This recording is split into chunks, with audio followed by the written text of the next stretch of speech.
পারিবারিক বন্ধন সম্পূর্ণরূপে ধ্বংস হয়েছে।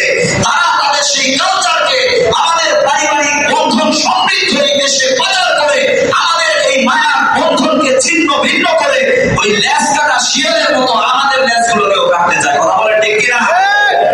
মানবে না আল্লাহর জনগণ, মানবে না আপনারা? নারী নারীর অবস্থায় থাকবে, পুরুষ পুরুষের অবস্থায় থাকবে। নারীর যদি প্রয়োজন হয় পুরুষের কোনো কাজ করা, ইসলাম সেক্ষেত্রেও সমর্থন দিয়েছে। নারীকে সেফ গার্ড পর্দা নিয়ে এই নারীর কাজ করার মতো কোনো মানুষ নাই। সে সেফ গার্ড নিবে, সে পর্দা করবে, তারপরে সে পুরুষের পাশে গিয়ে দাঁড়াবে তার প্রয়োজনের খাতিরে। প্রয়োজন শেষ আবার সে চলে আসবে। এটা ইসলামী সুযোগ তো দিয়েছে।